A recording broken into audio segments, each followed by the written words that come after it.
We are less than 10 days away from the NBA trade deadline. And according to Shams, the industry plug, everyone is on the table except for Steph Curry when it comes to Golden State. Heck, even Klay Thompson could be considered in a trade. And here's what I'll say about that, because I've heard a lot of people say, I'm done with the organization if they trade Klay Thompson, and there's no way they can do it.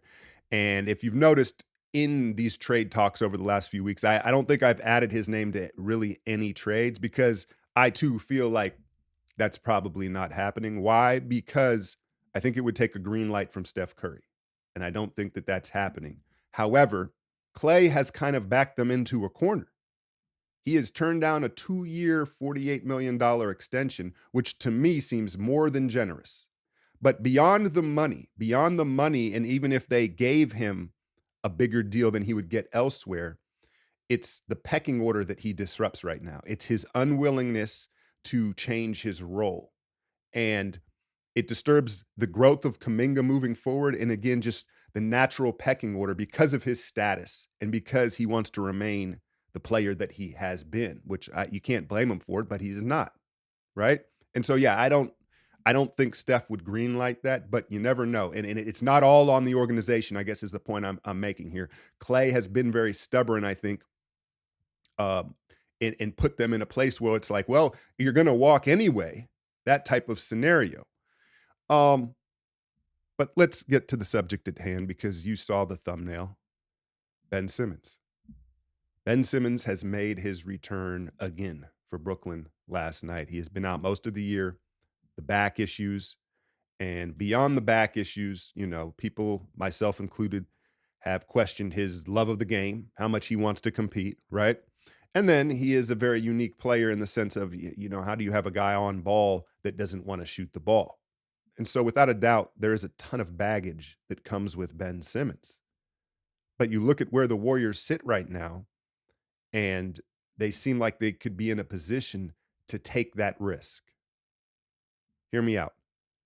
CP's expiring $30 million deal and Kevon Looney, which again would hurt just because of what he's meant to the organization, but things are going bad. Things can't stay the same forever, right? And so you essentially get a swing at Ben Simmons with Chris Paul, who's going to be gone anyway, is hurt right now. I think it's the risk reward. I'm not sure they would have to give up a ton to take the swing with Ben Simmons. That being said, he does have one more year on his deal at 40 mil. It's a huge number to add for one more year. But again, desperate times cause for desperate acts. And so I propose to you a CP and Looney deal for Ben Simmons. And I think a lot of us in Dub Nation and just basketball heads have always kind of wondered what that would look like pairing Ben Simmons with the Splash Brothers, because if there were ever a roster and a system that would forgive Ben Simmons' lack of shooting, it would be this Warrior system. They add a 6'10" guy who can defend the 5 spot, but can rebound, guard. We all know what Ben Simmons brings to the table. I get it. We haven't seen him healthy. Now, last night, he looked fast. It's one game. I get it. Backs are scary. He looked fast end to end. He was unafraid to elevate. Several dunks, a block shot, some tips at the basket. And so, again, it's a huge risk. I get it. But again, what else is out there? And so, I don't know. I don't know if I would do it. And everything you've heard is the Warriors don't want to add long-term money. But again, it's one more year. And you also imagine that even, let's say he fits in well, right? And he stays healthy. Our training staff has had success in the past keeping guys healthy that haven't stayed healthy. You imagine you could extend him for far less than that max. He's no longer a max player. But if you get him on a like feel good deal, like, hey, we've rejuvenated your career. It's a good spot for you. And all of a sudden it works out. I think that's my point. There is a world where, hey, it works out. Like what a sneaky move by Golden State to make this happen. And I think his time in Brooklyn is done, right? I think there is no coincidence that his return comes just 10 days before the trade deadline. They revved him up. He looked way better than I think people expected last night. And what that means to me is they've been slowly getting him and gearing him and revving him up, as they like to say, to this date to showcase him before the deadline. So I don't know how I feel about it. Y'all can let me know in the comments. would you be willing to take a gamble on Ben Simmons? Because the risk reward, if you're not giving up a draft pick, you're just moving CP's contract. Uh, at this point, again, desperate times cause for desperate measures. I wouldn't necessarily be mad at taking that gamble. I have two more trades for you, and this is going to be my last video on hypothetical trades. Again, we're almost a week away from the deadline, and I understand some of you are probably tired of just this type of talk. I don't love to do it this much, but that's what it's been this season, right? And so playing the Hawks the other night, and I had brought this up in my patron VIP segment, watching Bogdanovich for them, and he is playing the role that we want Clay to play. They're at similar phases in their career, guys slowing down, but big bodies who can shoot the ball and play the right way if they want to. He is got a team option next year, and I think would be a great fit for the Warriors off the bench if Clay is not willing to play that six-man role next year, right? And so could you send Chris Paul and Moses Moody to the Atlanta Hawks for Bogdanovich and Clint Capella? We get a center with size who's still 29 years old. And then again, team option next year. You can move off Bogdanovich if you want to, or you could keep him. I think he'd be a great fit in the Warriors system.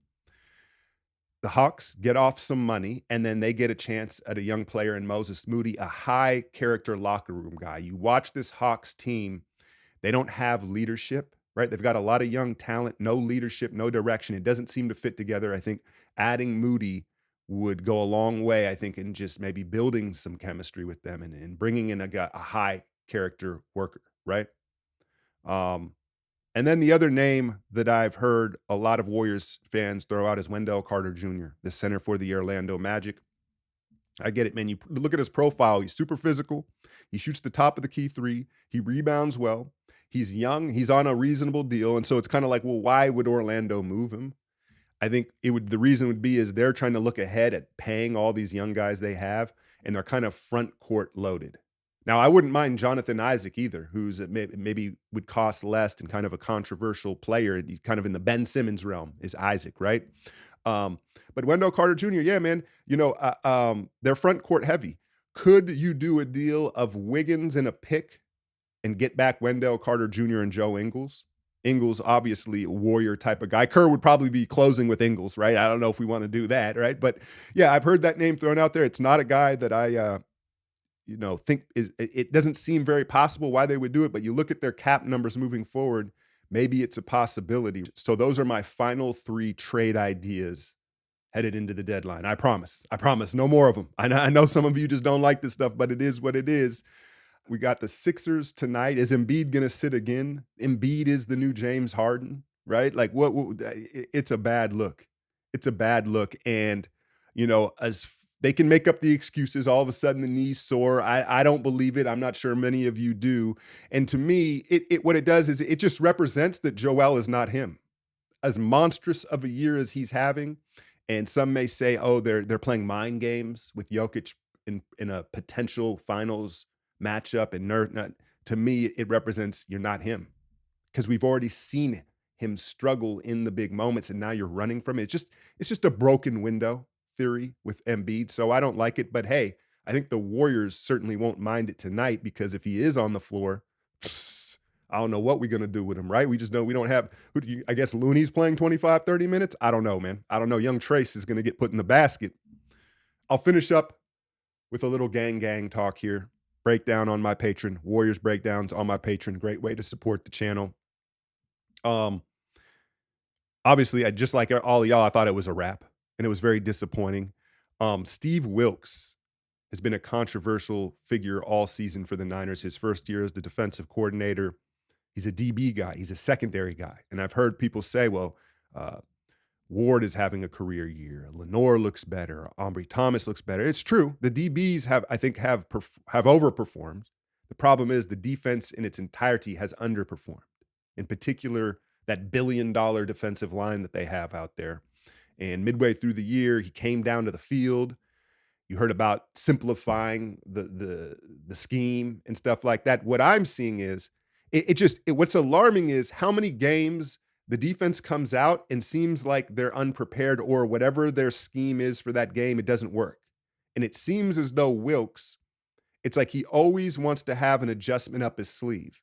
And therefore, he doesn't lead with what he thinks may work best. It's like he wants to hold it till the moment he can, and then we're behind the eight ball. And so, second halves, he seems to adjust better. Why wasn't that the scheme right away? You would have loved to see games start where it's like, oh, they know what they're doing. But every game, it feels like, oh, dang, like they're just out scheming us. Like we're just, and then you talk about these edge rushers, and Bosa's caught a lot of flack, but the PPF says he's still who he is. Chase Young. Chase Young, the gift horse we got from the Washington Commanders. I'm sure you've seen the just giving up on plays that are circulating on Twitter, right? He just doesn't play with a high motor. But not only that, he's not very bright, right? He gets fooled and he doesn't set the edge over and over again. He's just a one-trick pony, and teams are using it against us over and over again. I know the edge rushers are thin. I don't know where Farrell is or the young kid Jackson, if he's available, but yeah, I don't know how much you play dude in the Super Bowl. Like that's concerning. That's concerning. Debo, you can tell wasn't healthy. I could tell right away. I mean, what a soldier, because what do you have, like 8 or 9 targets? He was a huge part of the offense, but the reason you could tell he wasn't healthy, he wasn't finishing runs like he typically does, and he just didn't have that typical like Superman charisma when he'd get up, right? You could see he was protecting himself, rightfully so. So 2 more weeks for him to heal, but they're being, as they should be. They're not letting us know much about it, right? And then you saw CMC take the stinger on the head, and that's something he falls like that a lot. CMC, he's so good at covering up the ball and protecting the ball. The cost of that is he lands on his helmet a lot, right? Because a lot of guys will kind of reach out with their arm at the end to protect themselves. He'll just roll like a roly-poly. Sometimes it's a bad landing. Dre Greenlaw's shoulder. So there are injuries that could possibly change the line headed into the Super Bowl. But let's talk about Brock. Brock 30 is what I'll call him here on YouTube, but he has several nicknames, right? And man, it's him and Goff going back and forth. It's funny because he has everything that Jared Goff doesn't. Goff has everything that he doesn't, right? Goff, what is he, 6'4", 6'5", elite arm talent, can make all the throws standing in the pocket. But Brock Purdy is tough.